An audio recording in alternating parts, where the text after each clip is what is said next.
Սիրելի քույրեր եւ եղբայրներ, այս բեմի վրա խոսեցին շատ կարևոր բաների մասին։ Մենք բոլորս այսօր այստեղ հավաքվել ենք մեկ հայրենի երկնքի տակ, մեկ ազգի զավակներ։ Մենք շարունակողներն ենք ոչ թե թղթի վրա, այլ մեր սրտերում գրված մեր ժառանգության։ Սրբազան Արարատի լանջերից մինչև մեր հովիտներ, դաշտեր, լեռներ, գետեր ու լճեր մենք ապրել ենք, գոյատևել ենք ոչ միայն սրով, այլ նախ եւ առաջ հոգու զորությամբ։ Եվ այսօր հույսի ու պահանջի այս կարևոր պահին մենք այստեղ մեզ պիտի հարցնենք. ուր է այդ ոգին, որտեղ է այդ ոգին, որ առաջնորդել է մեր հայրերին, մեր նախնիներին, ցեղասպանության, սովի, ծարավի, պատերազմի տարիներին։ Ուր է այդ ոգին։ Այդ հարցի պատասխանը մենք հազարավոր մարդիկ այստեղ հավաքված ոչ թե փորձում ենք գտնել, այլ փորձում ենք վերագտնել։ Մենք, սիրելիներ, բոլորս կանգնած ենք վճռորոշ ճամփաբաժնի վրա։ Ոչ թե պարզապես մեր հայրենիքի համար հերթական բարոր շրջան ձևավորելու, այլ մեր հայրենիքի գոյության եւ չգոյության ճամփաբաժնի վրա ենք մենք կանգնած։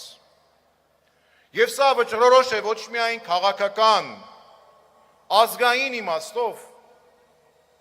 այլ թույլ տվեք ասել հոգևոր իմաստով։ Եվ դա պետք է գիտակցվի ոչ միայն մեր քաղաքական ուժերի,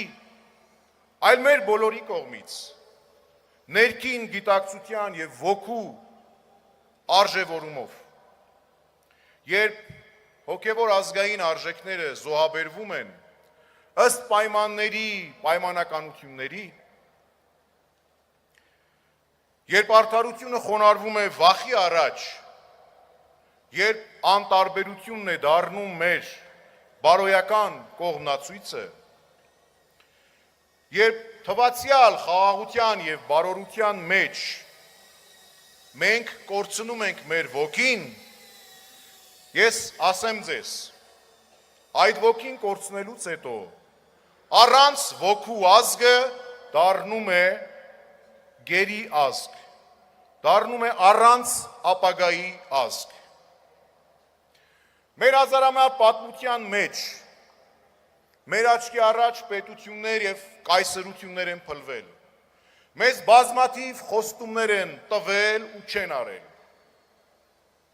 բայց հոգևոր բարոյական մեր հետընթացի պատճառը ոչ թե այդ ամենն է, մեր հոգու եւ գիտակցության մեջ սկսված ճգնաժամն է։ Դուք բոլորդ էլ կամա թե ակամա հարցեր ունեք։ Հոգևորականներն այստեղ են։ Միթե հոգևորականները զբաղվում են քաղաքականությամբ։ Այո, զբաղվում են։ Զբաղվում են ոգու քաղաքականությամբ։ Զբաղվում են այն քաղաքականությամբ, որը միտված է մեր ոգու, ազգային հոգու արժեքները պահելու, դրանք վերարծարծելու համար։ Այո, հոգևորականները զբաղվում են քաղաքականությամբ, հոգևորականները զբաղվում են քաղաքականությամբ, որովհետև Աստծո արքայությունը այս օրհնյալ երկրի վրա հաստատվում է միայն մեր ազգային ոգու վերարծարծումից եւ հաստատումից հետո։ Ես ձեզ չեմ եկել համոզելու։ Սովորաբար իմ եւ մնացած բոլոր իմ հոգևոր հայրերի ու եղբայրների տեղը սուրբ խորաններն են։ Եկեղեցու սրբազան խորանն է։ Բայց ես ձեր նման մեղավոր պարզ մի մարդ եմ։ Ես էլ ձեր նման ամեն անգամ անում եմ քայլեր, որոնք այդքան էլ արդար եւ սուրբ չեն։ Բայց ես եկել եմ ձեզ հետ կիսվելու։ Ես եկել եմ իմ խղճին ու սրտին խոսող արժեքներով ձեզ հետ կիսվելու։ Որովհետև այդ արժեքները, այդ սկզբունքները իբրև հայ տղամարդ ինձ ստիպում են, որ ես չլռեմ։ Ինձ ստիպում են, որ ես խոսեմ մեր բանտարկված 3 սրբազանների, Բագրատ, Միքայել եւ Մկրտիչ սրբազանների,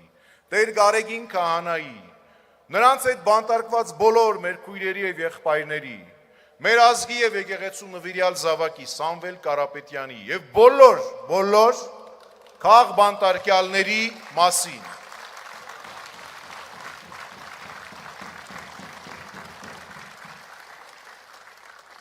Երբ սովորաբար արդարությունը շղթայված է,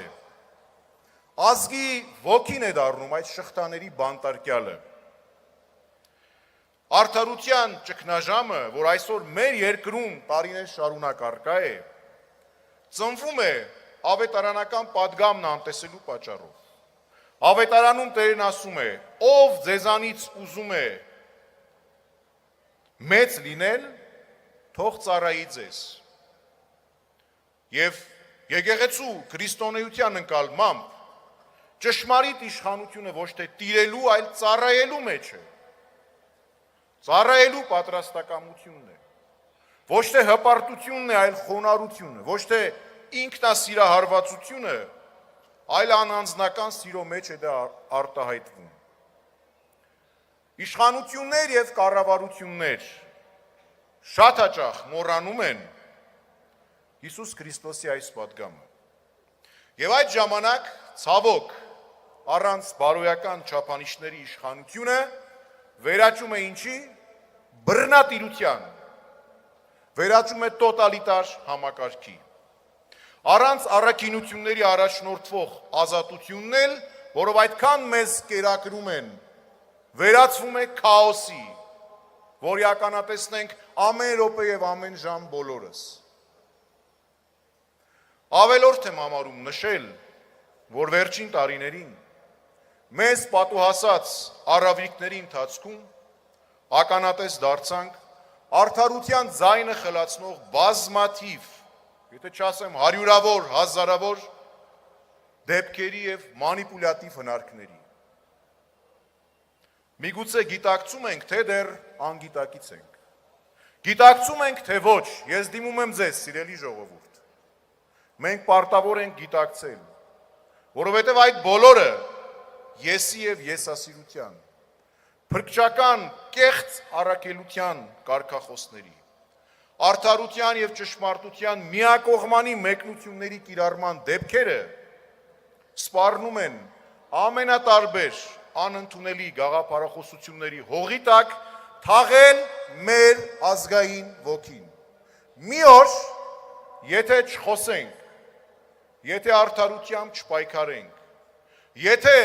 անընդհատ չհիշեցնենք իշխանություններին եւ մնացած բոլորին, որոնք հասարակական կյանքում դեր ունեն, մենք դառնալու ենք մեր ազգային ոգու եւ արժեքների հուղարկավորության մասնակիցները։ Սիրելիներ, լավ հիշեք, շատ լավ հիշեք,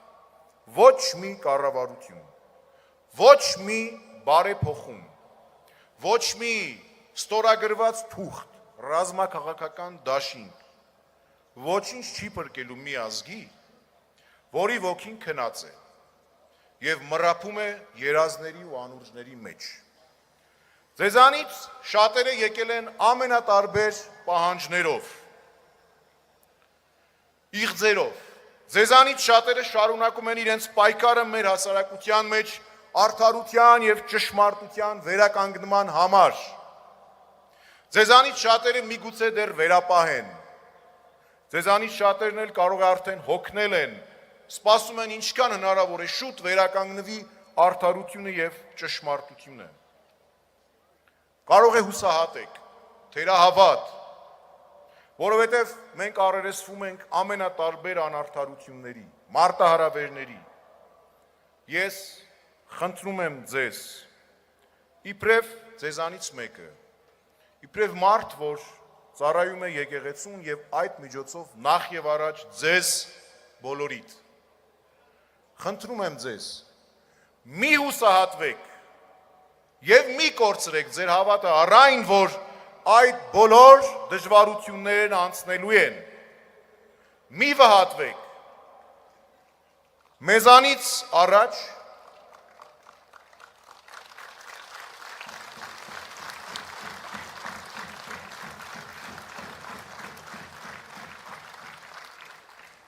Մեզանից առաջ մեր հայրերն ու նախնիները իմաստնաբար հասկացել են դա, մեզանից հետո էլ դեռ սերունդներ ու սերունդներ դա կռահելու են եւ կիրառելու են կյանքում։ Հետևաբար մի վախեցեք եւ մի հուսահատվեք։ Չնայած բոլոր դժվարություններին, չնայած բանտարկված մեր եղբայրներին եւ քույրերի դժվար կեցությանը, չնայած մեր կյանքում օրեցօր հետ գնացող բարոյական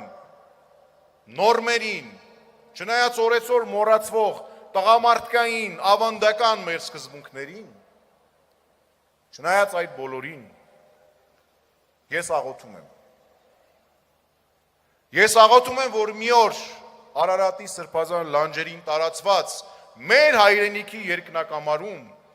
կրկին հարատև ու անդադար ճախրի ազգային քրիստոնեական մեր ոգին։